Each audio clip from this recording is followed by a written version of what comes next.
datang ke dalam hadirat Tuhan, kita pasti akan merasakan sesuatu. Mari saat ini datang dengan hati yang lapar, datang dengan hati yang haus sama Tuhan. Katakan, Tuhan, penuhi hatiku sekarang. Jamah aku dengan kasih-Mu. Melanda setiap kami, Tuhan. Yes, Lord. Amen. Penuhi hati. Haleluya. Yes, Lord. Dengan hadir-Mu. Mari kita pandang wajahnya Tuhan. Ku rindu memandang wajah-Mu, oh Tuhan, di dalam kekudusan-Mu. Bawaku dekat. Mari bawa kami Tuhan. Dalam hati-Mu. Yes, Lord. Amen, Tuhan. Ku rindu mendengar suara-Mu, oh Tuhan, di dalam kudus-Mu sekarang. Ku rasakan kasih-Mu. Ku rasakan kasih-Mu dan indahnya kekudusan-Mu.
ditinggikan di sini.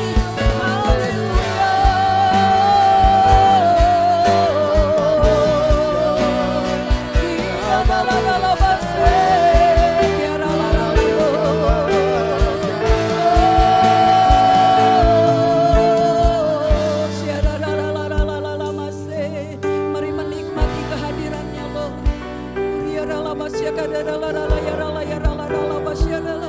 Hadirat-Mu membebaskan kami, Tuhan. Hadirat-Mu menyembuhkan kami, Tuhan. Hadirat-Mu memulihkan setiap keadaan kami, Tuhan.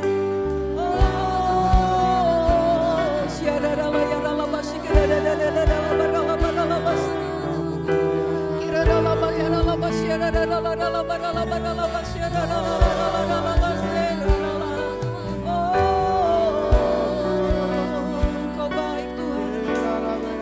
Kau mulia, Tuhan. Kau layak terima hormat.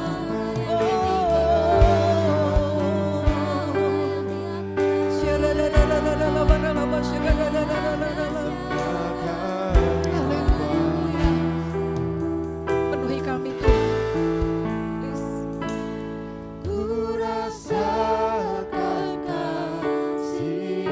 Mari dari hati kita yang paling dalam jemaat, mari sembah Dia.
pujian dan penyembahan kami pada pagi hari ini. Karena Engkau adalah Allah yang layak disembah, Allah yang layak ditinggikan. Kami benar-benar kagum akan Engkau Bapa. Kami bersyukur memiliki Bapa yang begitu mengasihi kami. Terima kasih Tuhan. Kami mau siapkan hati kami, telinga kami untuk mendengarkan firman Tuhan pada pagi hari ini. Biarlah firman ini berakar dengan kuat. Biarlah jadikan kami anak-anak Tuhan yang terus bertumbuh di dalam pengenalan akan Tuhan. Dan kami percaya firman-Mu lah yang membangun hidup kami. Semakin hari semakin mengenal Engkau. Urapi hamba-Mu dan biarlah firman ini adalah isi hati-Mu. Terima kasih Bapa. Kami bersyukur untuk pagi hari ini hanya di dalam nama Tuhan Yesus. Juru selamat kami yang hidup. Haleluya. Amin. Sebelum duduk Bapak Ibu, katakan kiri kanannya, aku senang kamu ada di sini. Kamu ada di sini. Iya, silakan duduk.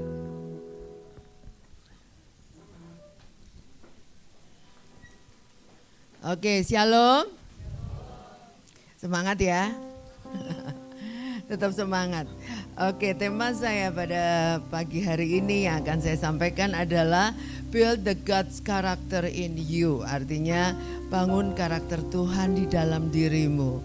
Rasanya kalimatnya kayaknya ngawang-ngawang, gimana sih bisa karakter Tuhan ada di dalam hidup saya? Kan saya ini banyak kekurangannya, banyak kelemahannya, banyak keterbatasannya dan sebagainya alasannya. Tapi hari ini segitu sederhana, firman Tuhan itu gak ada yang susah sebetulnya. Kenapa?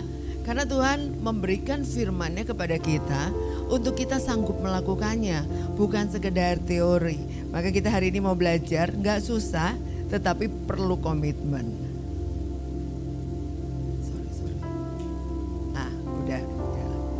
Oke, kita belajar dulu apa yang disebut karakter.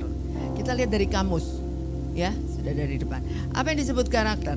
Di kamus bahasa Indonesia zaman dulu saya sekolah SD itu kamusnya namanya Purwadarminta. Nah itu tulisannya gini, karakter adalah tabiat, watak, sifat-sifat kejiwaan atau budi pekerti yang membedakan seseorang dari yang lainnya. Itu kamus yang lama, yang klasik. Tapi ada kamus yang modern, nggak terlalu beda jauh. Yang udah edisi baru, Pustaka Phonics namanya. Bunyinya gini, karakter adalah istilah psikologis yang menunjuk kepada sifat khas yang dimiliki oleh individu yang membedakan dari individu lainnya. Jadi suatu sifat atau kejiwaan atau psikologis. Kesimpulannya, karakter adalah sifat-sifat yang melekat pada kepribadian seseorang. Jadi setiap orang tuh punya karakter yang khas atau spesifik. Satu sama lain tentunya punya perbedaan. Ada samanya pasti juga ada bedanya. Nggak mungkin 100% sama. Tuhan menciptakan anak kembar juga nggak pernah sama. Sekalipun kembar. Nah saudara kandung apalagi. Orang tua dan anak juga meskipun lahir dari generasinya tetap juga ada bedanya, ada samanya. Nah itulah karakter. Jadi sebuah sifat ciri khas yang melekat pada diri kita. Lalu saya mau jelaskan ada quote bagus dari Joyce Meyer yang mengatakan character is expressed through our behavior patterns or natural responses to things. Nah, jadi artinya dalam bahasa Indonesianya gampangnya, jadi karakter itu adalah dapat kelihatan atau terekspresikan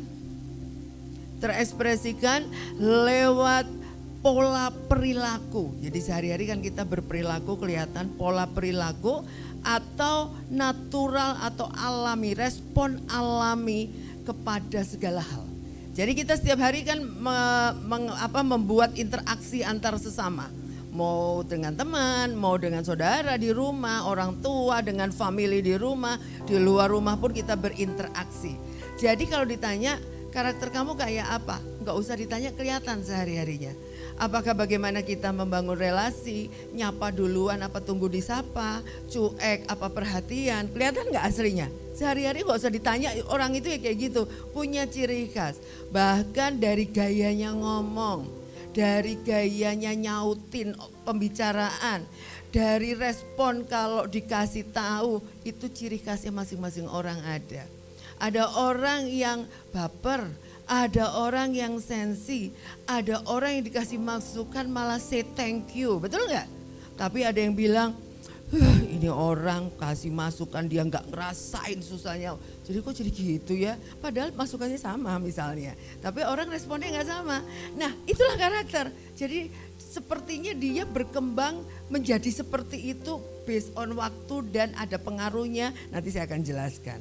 Ada lagi kata-kata bijak satu lagi supaya kita semakin mengerti apa itu karakter. Jadi karakter satu lagi adalah kata-kata bijaknya bunyinya gini. What's your thought?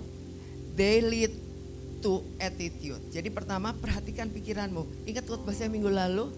Renewing your mindset. Jadi apa yang di pikiran itu dulu asal muasalnya jadi karakter. Lalu dia dari pikiran mengalir menuju ke attitude, ya kan, attitude atau perilakunya ya. Lalu kemudian muncul menjadi attitude, they lead to word, menjadi kata-kata. Dari what's your word, dari kata-kata berubah menjadi lead to action, jadi mulai bertindak. Mulai dari pikiran ke attitude, lalu ke kata-kata, lalu ke action. Dari action baru ke arah habits, habits itu kebiasaan. Dari habits baru muncul karakter. Jadi karakter itu adalah produk dari langkah-langkah mulai dari mikir sampai keluar karakter. Nah, di sini pentingnya karakter. Kenapa hari ini saya mau khotbah tentang karakter? Ternyata what's your character, it determines your destiny. Jadi based on karakter itulah kamu menentukan tujuan kamu. Orang semua tujuannya maunya bagus nggak? Nggak ada yang tujuannya maunya jelek. Semua tujuannya pengennya yang bagus, yang hebat, yang luar biasa. Tapi kalau karakternya nggak nyampe ke sana, nggak sesuai mendukung ke arah tujuan itu, sekalipun kita IQ-nya jago, sekalipun pintar, tetap akhirnya destiny atau tujuan yang nggak pernah nyampe. Saya mau kasih tahu betapa pentingnya nggak karakter menentukan masa depan kita. Sangat menentukan. Orang bilang tergantung IQ. Kalau IQ-nya jago pasti sukses. Jangan salah. Contoh paling gampang gak usah jauh-jauh. Michael aja anak saya. Dia itu bandelnya minta ampun waktu SMA sampai ke kuliah. Sampai saya udah bilang, Mike belajar. Terus dia bilang, cuek, dia gak dengerin saya ngomong. Tapi tahu waktu umur 5 tahun saya bawa ke psikolog. 5 tahun saya bawa ke psikolog. Psikolognya lakukan tes IQ. Psikolognya bilang gini, Putih ini siap-siap ya, tahan mental nih. Kenapa? Michael itu jenius. Di atas rata-rata IQ-nya. Maksudnya, enak tuh punya anak pinter. Justru anak pinter itu malah anjlok kalau dia nganggep remeh. Karena semua dianggap remeh. Dan ternyata betul. Karena dia ngerasa gak perlu nyatet. Dia kalau ke kampus kuliah itu gak pernah bawa buku. Lenggang kangkung. Gak pernah bawa bolpen, gak bawa pernah catatan. Teman-temannya semua iri. Tan, aku tuh ngeliatin Michael enak banget dia tuh lenggang kangkung, emang kuliahnya mau diapain, itu buku kagak ada yang punya. Terus kemudian teman-temannya masih semester 1, semester 2 dia masih bisa bertahan dengan cueknya, dengan gayanya. Kenapa? Semester 1, 2 itu masih adaptasi dari SMA ke kampus. Jadi berarti masih ngulang pelajaran cuma lebih dalam dikit. Begitu masuk semester berikutnya jangan main-main, nggak pakai nyatet, nggak pakai buku, Anda akan hancur masa depannya. Apa yang terjadi? Begitu dia semester 1 menit pada ngomel sama saya. Tan ngeliatin Michael orang nggak bawa catatan, dia cuma gini mau ujian nih, pinjam buku kamu sebentar gitu, balikin udah gitu. Ujiannya bagus Tan. Kok bisa gitu ya? Wes nggak tahu saya dari sononya dari ciptaan Tuhan kali ya. Nah baru kelihatan semester berikutnya jeblok, IP-nya tuh nggak ada yang bagus. Saya udah mulai deg-degan ya anak, betul kata psikolog dulu. Begitu seseorang anggap remeh, dia tidak akan berhasil. Nah apa yang terjadi? Saya tumpangin tangan tiap pagi sama papanya berdua mau berangkat. Michael anak raja, pintar, berprestasi dalam nama Tuhan Yesus. Takut tiap pagi gak ada habisnya. Tiap pagi berangkat berprestasi, pintar, takut akan Tuhan. Saben dino kalau orang Jawa bilang. Makanya orang tua tolong tumpangin tangan anaknya tiap hari ya. Apa yang terjadi? Semester 7, semester 6 apa 7. Dia nangis ketemu saya minta maaf. Mama maaf ya aku bandel. Terus maunya kamu apa? Mama cuma pengen kamu lulus saja. Oke, aku janji aku lulus. Nah dia mulai serius, mulai belajar. Tahu ujian skripsinya lulus IP-nya berapa? 4. Tepuk tangan dulu buat Tuhan. Dosennya bilang gini, Mike, kamu tuh pinter keblinger ya. Gak niat jadi orang pinter, orang segini pinternya loh. Tapi kenapa? Karena dia nganggap remeh. Orang yang nganggap remeh mau pinter kayak apa juga jeblok. Betul nggak? Jadi berarti based on karakter orang sukses, bukan based on IQ Bapak Ibu. Itu contoh paling gampang anak saya. Saya ingat banget saya dulu punya teman SMP. Saya ingat anaknya duduk paling belakang dan selalu tidur di kelas.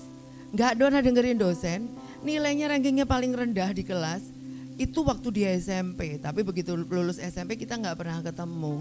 Udah say goodbye lah, masing-masing udah milih sekolah lain-lain beda. Saya terkejut suatu hari ketemu di dunia internasional. Saya udah jadi dokter, saya ketemu, saya ingat ini teman, dia bilang, Tin apa kabar? Saya hello bla bla bla bla. Lu kan si ini kan si itu, iya. Lu yang dulu tidur di pojokan kelas kan ya? Iya. Sekarang kamu sekolah apa? Saya tanya gitu. Gue dokter, lulusan Amerika. Lihat, sekolah yang selalu tidur di belakang, tapi karena karakternya berubah, Tuhan membawa dia berhasil. Amin. Jadi jangan nganggap remeh karakter. Bapak Ibu kepengen berhasil semua? Anak-anaknya pengen berhasil? Nah, hari ini belajar memiliki karakter Allah.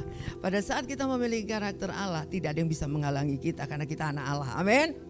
Katakan kiri kanan, milikilah karakter Allah. Oke, dasarnya adalah ini ayatnya.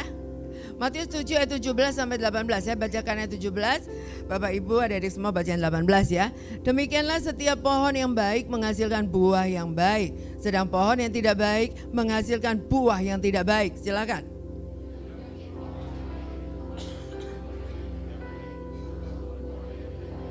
Menghasilkan buah yang baik. Jadi karakter itu diilustrasikan sebuah produk dari sebuah pohon.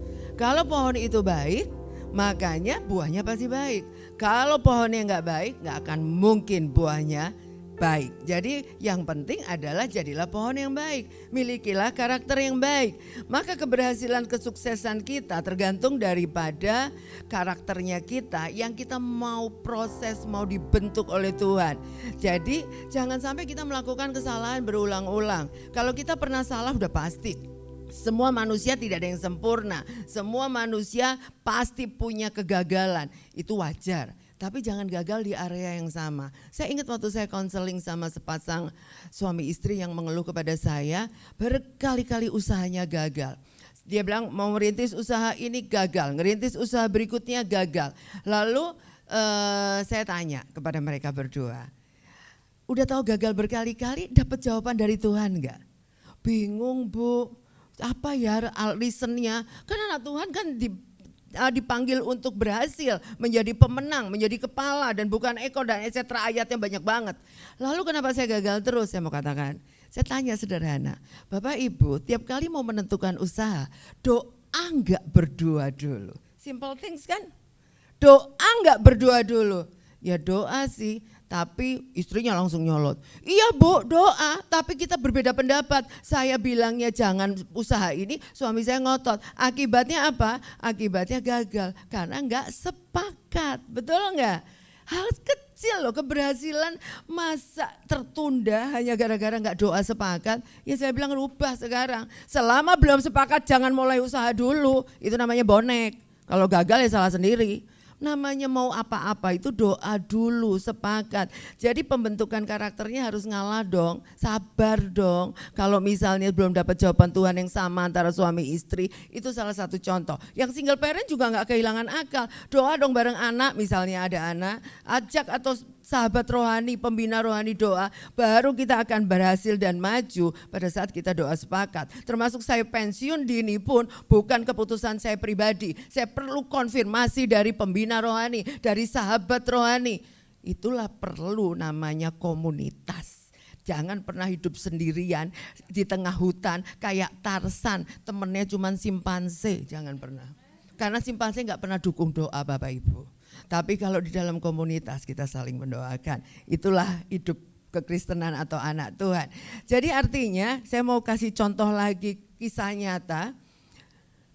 Bandingkan kisah hidup dua orang yang berbeda di abad 18. Ini makanya di abad 18 supaya bisa diikuti perjalanan hidup mereka, keberhasilan mereka. Ada dua tokoh di sini. Pertama adalah Max Jukes, seorang penyelundup alkohol yang tidak bermoral.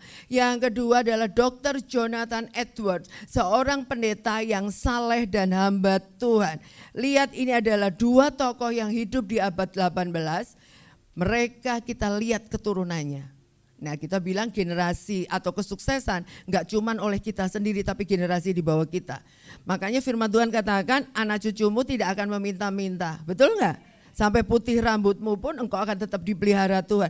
Jadi namanya sukses di sini bukan sukses untuk saya saja atau saya dan suami saya, tapi anak cucu saya dan generasi di bawah saya. Buktinya kita lihat. Kisah keturunan Max Jukes, seorang tadi ya, penyelundup narkoba, alkohol dan sebagainya. Keturunannya ada 1026 orang. Dan ternyata data mencatat 300 orang mati muda, 100 orang di penjara, 190 orang pelacur, 100 orang peminum berat. Ini jumlah yang cukup besar, persentase yang cukup besar dari total keturunannya. Meskipun enggak 100% lah, kalau 100% kejem banget Tuhan. Ada yang bertobat keturunannya, yang bertobat ya udah berubah itu perjalanan destiny hidupnya. Nah kita lihat yang satu lagi, kisah Dr. Jonathan Edwards. Jumlah keturunannya lebih sedikit, 729 keturunan, ternyata 65 orang profesor di universitas, 13 orang penulis buku, 3 orang pejabat pemerintah, dan 1 orang wakil presiden Amerika. Bagus nggak perjalanan karakter generasinya, kesuksesan generasi di bawahnya? Karena si atasnya itu punya orang karakter yang betul-betul sungguh-sungguh mencari Tuhan. Tetapi yang tadi yang gak cari Tuhan, menghalalkan segala cara untuk hidupnya, ya hancur semua generasinya. Itu adalah destiny hidup kita. Tujuan hidup kita adalah kepengen anak cucu kita berhasil kan. Hari ini kita mau belajar, milikilah karakter Allah supaya generasi di bawah kita pun menjadi berkat, menjadi laskar yang luar biasa, laskar Kristus. Saya mau kasih tahu, generasi itu sangat dipengaruhi oleh kita sendiri saat ini. Makanya hati-hati Bapak Ibu yang hari ini masih dikasih hidup sama Tuhan, ini akan menentukan generasi di bawah kita ke depan. Oleh karena itu saya ingin membagikan bahwa kalau kita mau udah diproses Tuhan, sudah memiliki karakter Allah, kita aman untuk generasi di bawah. Meskipun ya enggak langsung, tapi proses itu mendatangkan berkat. Jadi pendapat para ahli psikolog, pengaruh lingkungan keluarga, hereditas atau keturunan itu sangat berpengaruh. Saya mau kasih tahu pengaruh yang membentuk karakter dalam hidup manusia ada 3.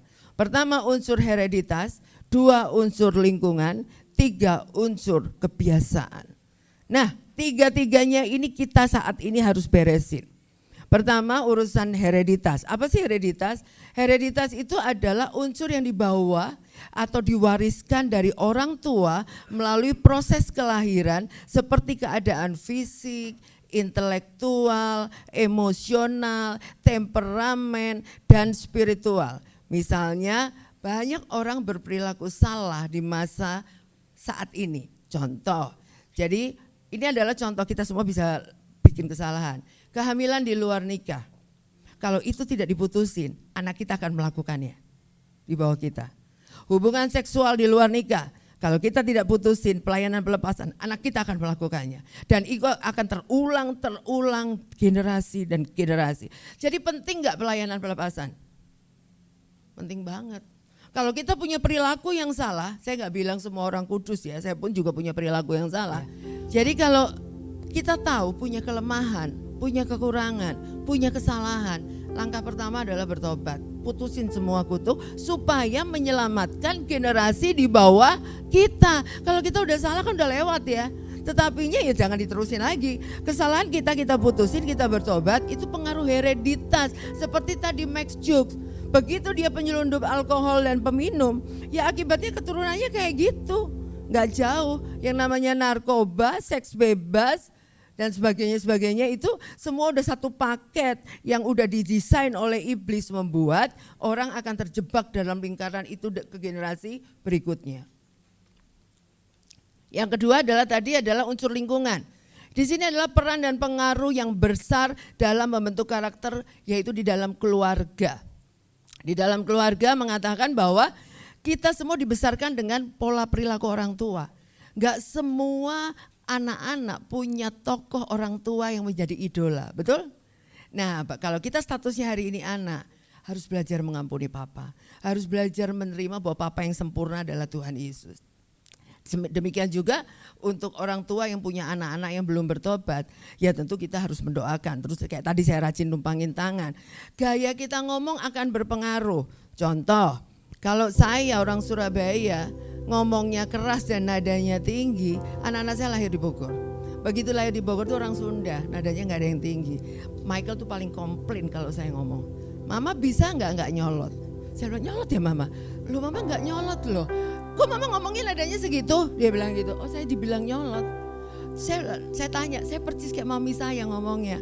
Nadanya tinggi, saya besar di Surabaya, ngomongnya kenceng. Kalau nggak percaya kalau orang Surabaya ngomongnya semua nyolot padahal nggak marah, itu nadanya orang Surabaya. Pergi ke pasar di Surabaya, itulah gayanya orang Surabaya ngomong. Saya lagi bilang, aduh Tuhan please, saya pernah satu hari ngomong, si Michael udah ngasih turunan, nadanya turunan. Jadi karena dia bilang nada saya nyolot, padahal saya nggak nyolot. Kalau nyolot itu orang sewot ya marah ya. Itu karena kebiasaan. Nah tapi saya terus belajar. Oh nggak boleh ya. Orang karena bilang, Ibu Tini kok marah sih negur saya? Ya ampun saya nggak marah, dibilang marah. Nah itulah resiko kita dibesarkan di keluarga yang beda. Nah itu pengaruh, itulah muncullah orang-orang penilaian-penilaian. Kalau nggak baper ya nggak apa-apa ya. Yang ketiga adalah unsur kebiasaan. Unsur kebiasaan ini adalah tindakan atau tingkah laku yang terus-menerus dilakukan menjadi suatu keyakinan atau keharusan. Contohnya tradisi. Tradisi nenek moyang, kalau misalnya itu dianggap penting, dia akan menggeser semua acara ibadah kita. Betul nggak? Tapi kalau kita memiliki karakter Allah, di dalam ayat Alkitab sudah ada ayatnya. Janganlah mengikuti tradisi nenek moyangmu, prioritaskan apa yang benar. Jadi artinya kita belajar menyusul prioritas. Jadi 3 poin ini adalah hal penting untuk mencetak karakter kita hari ini. Saya ingat banget dulu Ciki yang pernah cerita ya, curhat sama saya waktu kita selnya Bu Natalia, saya datang. Aduh cucu ini kalau udah ngomong sama anak-anak di kampung area rumahnya padahal gak ada yang ngajarin. Itu tadi faktor lingkungan ya. Kalau dia mainnya sama siapa, gaya ngomongnya akan seperti itu. Padahal kita di rumah gak pernah ngajarin. Memang sangat berat lingkungan. Makanya ada ayat mengatakan lingkungan yang buruk merusak kebiasaan yang baik. Saya kasih contoh satu lagi yang paling unik di rumah saya. Saya punya 2 ekor anjing namanya Maxi and Mumu di rumah. Jadi Maxi udah lama dari bayi, kalau Mumu baru Januari kemarin. Ini karakternya beda banget. Si Maxi ini anjing yang lincah, anjing yang ceria, lari sana lari sini, kalau dipanggil cepat responnya, antusias. Tetapi satu hal yang tidak dimiliki oleh semua anjing, dia punya penguasaan diri yang mantap. Kalau dia dikasih kue atau makanan yang dia suka, cukup Kera ngomong stay, dia stay duduk manis, kuenya ditaruh di depan. Dan sebelum diperintah go, dia tidak akan ambil. Sampai dia melet-melet kepengen makan tuh kue atau makanan dia. Sampai tapi gak bisa karena belum ada perintah go. Nah berarti penguasaan dirinya hebat gak Maxi? Nah lah Maxi aja punya penguasaan diri, masa kita Bapak Ibu penguasaan dirinya sampai di mana ya? Ini udah dilatih dari bayi sama Michael si Maxi. Jadi dia sampai lama dikerjain sama Kera. Biarin ya lama. Kesian kayak dia udah udah ngiler. Masa kamu tahan? Oke, go langsung dia loncat. Cap langsung dimakan makanannya. Itu Maxi. Tapi Mumu begitu datang ke rumah saya karena pemiliknya meninggal. Jadi dia gak ada yang adopsi. Jadi akhirnya Kera bilang buat Kera saja. Akhirnya dibawalah ke rumah dan adaptasi 2 karakter yang berbeda. Si Mumu ini adalah anjing yang pendiam, pemalu, penakut, suka mojok di tempat gelap. Mojok, dia tidur duduk di bawah kursi cari tempat gelap. Dia kalau dipanggil dicari, Mumu, gak ada, hilang kemana. Saya sampai harus nonggeng-nonggeng di kolong-kolong, mana ya Mumu. Baru ketemu di pojokan. Tapi 8 bulan di rumah saya, Max itu mentor yang sukses. Nah jadi Bapak Ibu kalau bukan jadi Maxi harus jadi mentor yang sukses. Nah, tahu sekarang hari ini 8 bulan Mumu karakternya. Saya begitu panggil Mumu, dia langsung loncat, kipit langsung datang. Dia bilang sit, langsung sit. Keluar, langsung keluar supaya dia nggak ngotorin rumah. Masuk, dia masuk. Saya lagi mikir siapa yang ngajarin. Oh dia ngikutin Maxi rupanya. Apa yang sekarang Maxi kemana dia ngintil di belakangnya. Maxi ke sana dia ngintil, Maxi ke sana. Saya bilang waduh Maxi mentor yang sukses untuk mengajari Mumu. Kita setengah mati ngajarin Mumu karena Mumu itu sudah tua sebetulnya. Cuman karena dia perempuan, Maxi laki, jadi Mumu itu nurut sama Maxi. Jadi itulah anjing, saya baru di rumah yang baru 8 bulan serumah. Sekarang kita mau tanya, kita hidup di dalam komunitas. Harusnya kita mentransferkan kebiasaan baik ke teman-teman kita, betul enggak? Kita mengajari, memberi teladan, memberi contoh supaya kita memiliki karakter yang baik dan karakter yang jelek dibuang. Amin. Sekali lagi, milikilah karakter Allah. Oke, hari ini yang dimaksud God's karakter itu apa ya? Susah banget ya God's karakter. Kita lihat ada Kejadian 1 ayat 27 dan 2 Korintus 5 ayat 17. Saya akan bacakan Kejadian 1 ayat 27. Bapak Ibu baca yang 2 Korintus 5 ayat 17. Maka Allah menciptakan manusia itu menurut gambarnya, menurut gambar Allah, diciptakannya dia laki-laki dan perempuan, diciptakannya mereka. Silakan.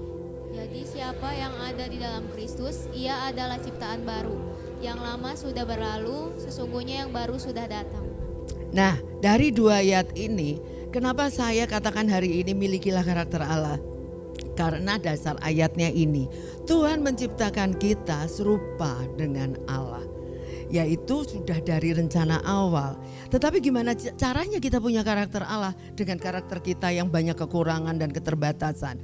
Yaitu adalah dengan menjadi ciptaan baru. Kata kuncinya adalah ciptaan baru. Kalau kita menjadi ciptaan baru, mengundang Tuhan Yesus masuk dalam hati, menjadikan Yesus Tuhan, maka kita akan memiliki karakter Allah. Karena kita yang lama sudah memiliki dosa karena akibat iblis sejak Adam dan Hawa.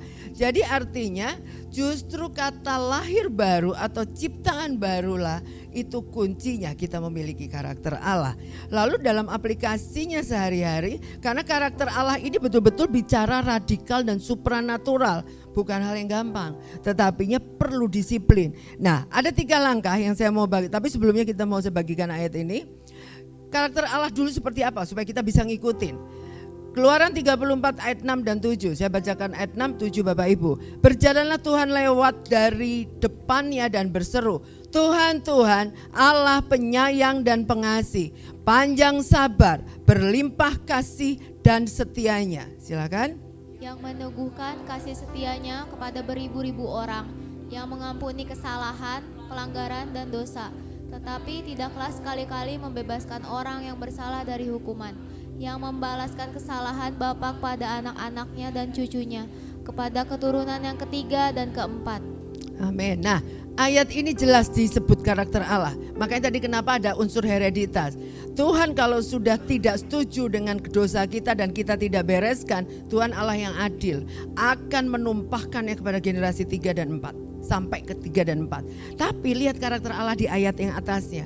Dia begitu sempurna, sabar, penuh kasih, pokoknya mengampuni kesalahan, pelanggaran apapun akan diampuni asal diakui. Begitu sempurna karakter Allah. Jadi artinya selain dia punya kasih yang luar biasa, tapi dia adil, gak main-main dengan dosa kita. Itulah karakter Allah. Tetapi kita gimana punyanya ya? Lihat ayatnya di Matius 5:48. Silakan dibaca, 1, 2, 3. Karena itu haruslah kamu sempurna, sama seperti Bapamu yang di surga adalah sempurna. Lihat ayat ini gak bisa nawar. Tuhan katakan kita harus sempurna seperti Bapa di surga. Jadi karakter Allah itu gak bisa dikurangi, gak bisa ditambahin, harus dimiliki dan itu kewajiban dan bukan pilihan. Lalu gimana caranya? Sederhana banget. Ini akan didiskusikan di Kersel. Bagaimana memperoleh God's karakter? Cuma 3 langkah. 1, pikirkan apa yang benar. 2, ucapkanlah hanya perkataan yang membangun. 3, merespon dengan benar. 3 hal ini tiap hari dari melek mata sampai malam kita akan ngalami. Mulai dari bangun tidur kita udah mulai mikir, betul? Kita bahas satu-satu dulu supaya gampang, supaya jelas. Pikirkanlah apa yang benar. Filipi 4 ayat 8. Jadi akhirnya saudara-saudara semua yang benar, semua yang mulia, semua yang adil, semua yang suci, semua yang manis, semua yang sedap didengar, semua yang disebut kebajikan dan patut dipuji, pikirkanlah semuanya itu. Jadi sekalipun gak enak contoh pikiran kejadian gak enak. Suami saya pernah kemalingan motor, padahal dikasih tahu sama Tuhan. Roh Kudus udah ngasih tahu, simpen tuh motornya di garasi. Suami bilang, udah 15 tahun Tuhan biarin aja di situ depan teras. Beneran dicolong sama orang. Begitu dicolong sama orang, kesel gak? Kesel ya? Tapi untungnya suami saya sudah melatih ayat Filipi 4 ayat 8. Begitu dicolong ya kaget, shock gitu. Terus oh gak apa-apa, malingnya butuh duit. Gak enak ya, tapi memang kalau dia punya duit gak jadi maling, betul gak? Omongannya salah gak? Betul. Jadi terus saya bilang amin. Jadi berarti kita punya Tuhan yang selalu memberkati. Tuhan nanti ganti motor baru, amin. Gak jadi marah. Padahal kejadiannya enak apa enggak? Enggak enak. Responi dengan benar itu mengatakan, memikirkan, meresponi dengan benar. Itulah karakter Allah. Jadi jangan semua jadi dijutekin, semua bersungut-sungut. Hadapi itu dengan kata-kata positif, pikirin hal yang seperti itu. Kita lihat yang kedua, sederhana sebetulnya memiliki karakter Allah. Yang kedua, ucapkanlah hanya perkataan yang membangun. Efesus 4 ayat 23, ayo silakan dibaca. 1, 2, 3. Janganlah ada perkataan kotor keluar dari mulutmu, tetapi pakailah perkataan yang baik untuk membangun, di mana perlu supaya mereka mendengarnya beroleh kasih karunia. Kita setiap hari ngomong ya, ucapkan kata-kata yang membangun, jangan kata-kata yang menghina, kata-kata yang ngebully, kata-kata sia-sia yang gak perlu diucapkan, apalagi kata-kata yang merendahkan orang lain, seperti kita yang paling pinter dan bagus. Jadi jangan pernah ucapkan hal itu. Di sini saatnya kita mulai ngatur kata-kata kita setiap hari. Tiap kali kita berinteraksi, berkomunikasi, mulailah berkata-kata yang membangun. Seperti tadi, saya setiap pagi ucapkan sambil numpangin tangan, Michael anak yang pandai, anak yang berprestasi. Sekalipun saya tahu dia di kampus masih bandel, tapi saya gak pernah bosan mengucapkannya. Kenapa? Karena kata-kata itu adalah positif, itu adalah confess firman Tuhan, dan Tuhan akan menggenapinya. Tapi, amin, kalau kita mengucapkan kata-kata negatif, iblis yang akan menggenapinya. Luar biasa enggak? Hati-hati dengan mulut kita. Jangan pernah ngomel atau bersungut-sungut. Dan yang terakhir, yang ketiga, merespon dengan benar. Tokoh Alkitab yang paling keren merespon dengan benar dari semua penderitaan hidupnya adalah Yusuf. Kita lihat di Kejadian 45 ayat 5. Tetapi sekarang janganlah bersusah hati dan jangan menyesali diri karena kamu menjual aku ke sini, sebab untuk memelihara kehidupanlah Allah menyuruh aku mendahului kamu. Ini adalah ucapan Yusuf waktu dia sudah menjadi orang kedua di Mesir dan bertemu dengan saudara-saudara kandungnya. Menggambarkan bahwa dia tidak sakit hati dengan ulah saudara-saudaranya. Dan penderitaannya enggak sekali loh, panjang dan berpuluh-puluh tahun. Bagaimana waktu dia dijual saudaranya, waktu dia ada di rumah Potifar, dia difitnah oleh istri Potifar, masuk penjara, di penjara dilupain nama juru minuman raja. Sampai Tuhan tetap bawa di titik jawabannya. Yusuf gak pernah nyalain Tuhan, Yusuf tidak pernah nyalain siapapun, dan dia keluar sebagai pemenang. Jadi destininya tercapai gak tujuannya untuk menyelamatkan bangsanya dari bahaya kelaparan. Tercapai gak tujuannya Yusuf? Tercapai. Bapak Ibu sekali lagi terakhir, kalau hidup kita mau tercapai, milikilah karakter Allah. Katakan kiri kanan, milikilah karakter Allah. Jadi terakhir untuk bahan diskusi di Carousel, pikirkanlah apa yang benar, ucapkanlah hanya perkataan yang membangun, merespon dengan benar. Apakah kelemahan kita paling mana yang paling ngaco? Kadang-kadang pikiran kita suka jutek. Mungkin siarkan itu dan mulai didoakan. Mungkin kadang-kadang ucapan kita suka nyolot, atau kita suka responnya benar, responnya suka baper, sensi atau tersinggung atau apalah. Mulai hari ini tinggalkan itu semua, karena karakter Allah menentukan tujuan hidup kita, dan keberhasilan kita tidak hanya diri kita, tapi anak cucu kita akan berhasil. Amin. Amin. Oke, mari kita berdoa untuk mengakhiri khotbah saya pada pagi hari ini. Tuhan, terima kasih. Kebenaran firman Tuhan sudah hamba-Mu bagikan, dan ini kami percaya ini adalah isi hati-Mu. Kami percaya Engkau ingin membuat kami anak-anak Tuhan menjadi anak-anak yang berhasil, memuliakan nama Tuhan. Bahkan anak cucu kami pun memuliakan nama-Mu. Tuhan, saat ini kami berdoa untuk jemaat di CDC Bogor. Biarlah kami mau komitmen melakukan apa yang benar di mata Tuhan. Memiliki pikiran yang benar, termasuk kata-kata warna yang membangun dan juga meresponi segala kejadian dengan benar. Roh Kudus memberikan kami kekuatan sehingga karakter Allah ada dalam diri setiap kehidupan jemaat CDC Bogor. Terima kasih Tuhan, firman-Mu berhenti sampai di sini, tetapi Tuhan terus bekerja di dalam pikiran dan hati kami, sehingga kami semakin kuat, semakin dewasa rohani. Karakter Allah memenuhi pikiran dan hati kami dan tindakan kami sehari-hari. Dalam nama Tuhan Yesus kami mengucap syukur. Haleluya. Amin. Puji Tuhan, terima kasih Dr. Tini untuk khotbahnya hari ini. Kita yakin dan percaya kita semua nanti akan pulang memiliki karakter Allah. Amin. Pertama, ya, saya mau menyambut Bapak Ibu yang baru pertama kali hadir di tengah-tengah kami. Ada di depan ini, ada juga di belakang ya, saya lihat. Mari kita sambut. Welcome home. Kami senang sekali atas kehadiran Bapak Ibu, luar biasa. Ada yang remaja ya? Ada anak remaja. Ya. Puji Tuhan. Kami senang sekali atas kehadirannya. Kami mengucapkan welcome home CDC Bogor. Dan kami akan senang sekali kalau saudara semua juga beribadah minggu depan bersama-sama dengan kami. Ya. Saya juga mengucapkan terima kasih kepada para volunteers yang luar biasa mempersiapkan ibadah kita hari ini bisa berjalan. Luar biasa, terima kasih volunteer semua. Karena dari kemarin kita sudah persiapan dan hari ini ibadah bisa berjalan, kita sangat diberkati. Ibadah minggu depan pada tanggal 25 hari Minggu di tempat ini di jam yang sama pukul 9 akan dilayani oleh Bapak Yongki Wijaya dari Jakarta. Mari kita hadir, kita juga mengundang saudara, teman, tetangga untuk hadir bersama-sama dengan kita dalam ibadah. Kita juga melayani anak-anak sejak usia dini. Ada Sea Kids on site. Mereka ada di taman hari ini. Guru-guru sekolah minggu mengajar anak-anak kita, bukan hanya sekedar tempat penitipan anak-anak selagi kita ibadah, tetapi mereka belajar firman Tuhan. Kita terus mendoakan anak-anak yang ada di tempat ini, nanti mereka juga bertumbuh memiliki karakter Allah sejak kecil. Amin.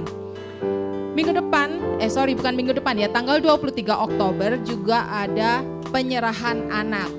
Bagi Bapak Ibu Saudara yang memiliki anak-anak yang belum diserahkan kepada Tuhan, silakan mendaftar di meja sekretariat, nanti menghubungi Ibu Natalia. Seperti biasa setiap minggunya kita juga ada mesbah doa pada hari Senin pukul 19 melalui Zoom. Mari kita semua yang ingin berdoa bersama-sama, memiliki beban atau ingin merasakan jamahan Tuhan, mendekat kepada Tuhan, bergabung di dalam pertemuan mesbah doa pada hari Senin pukul 7. Nanti linknya akan dibagikan oleh teman-teman yang mengajak Anda atau juga di Kersel akan dibagikan. Doa syafaat setiap hari Kamis pada pukul 18 di Ruko di sekretariat kita di Panorama Pamoyanan. Setiap hari Kamis pukul 18, mari kita hadir bersama-sama. Lalu juga kita ada pelayanan doa dan konseling. Bagi Bapak Ibu yang memiliki kebutuhan doa secara khusus atau ingin mendapatkan nasihat, ingin menerima konseling, silakan mendaftar kepada Ibu Rosi dan Ibu Natalia atau juga boleh ke meja sekretariat yang ada di belakang. Kita juga ada pertemuan Kersel. Kita tahu bahwa tubuh kita terdiri dari banyak sel, karena itu kita juga melakukan pertemuan Kersel di tengah-tengah kita. Pilih kelompok Kersel yang sesuai dengan kelompok usia, waktu, dan kebutuhan. Kita di sini ada Kersel keluarga, youth, dan juga remaja. Di tengah-tengah minggu kita tidak meninggalkan pertemuan. Di tengah-tengah minggu kita tidak hanya bertemu setiap hari Minggu, tetapi kita terus terikat dalam pertemuan untuk supaya kita semua bisa saling memperhatikan, saling mempedulikan. Lalu setelah ibadah nanti akan ada coffee break.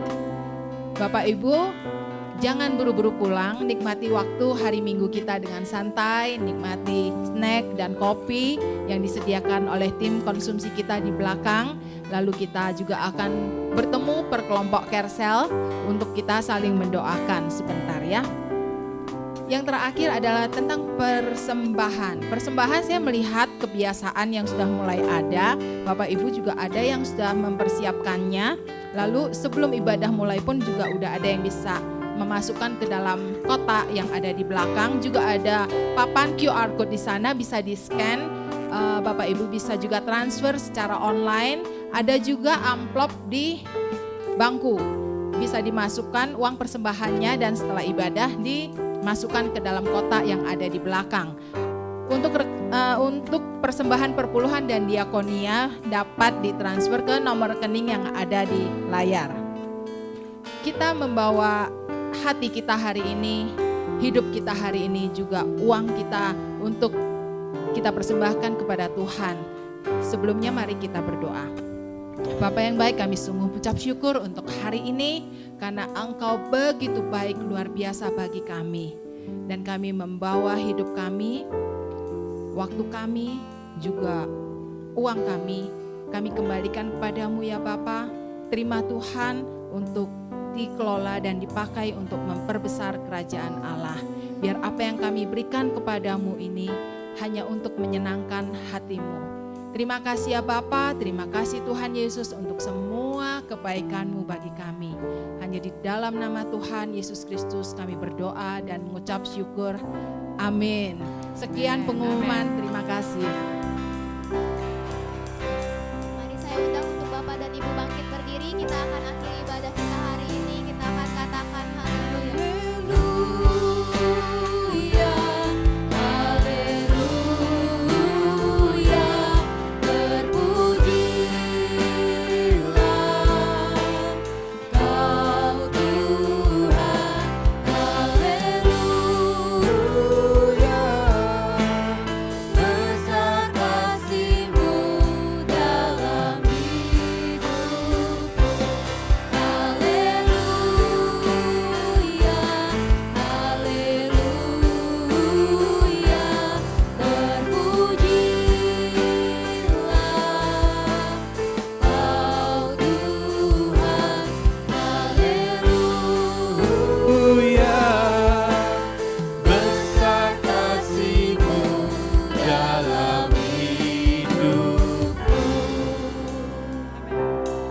Terima kasih Tuhan atas kebaikan-Mu.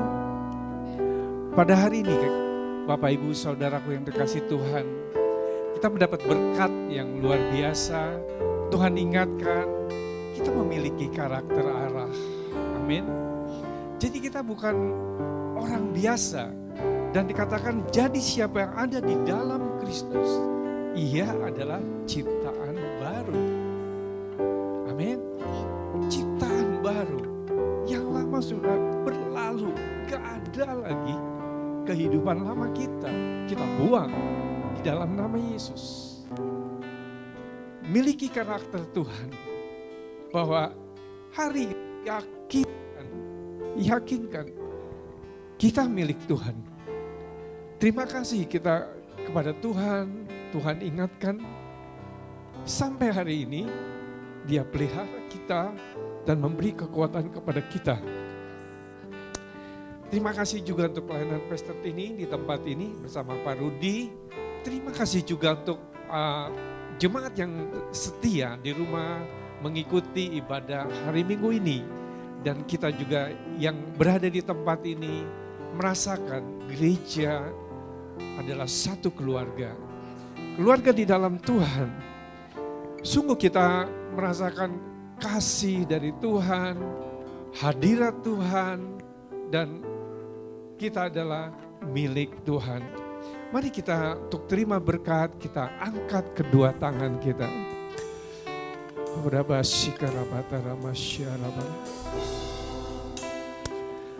Terima kasih Tuhan untuk firman-Mu yang begitu meneguhkan kami.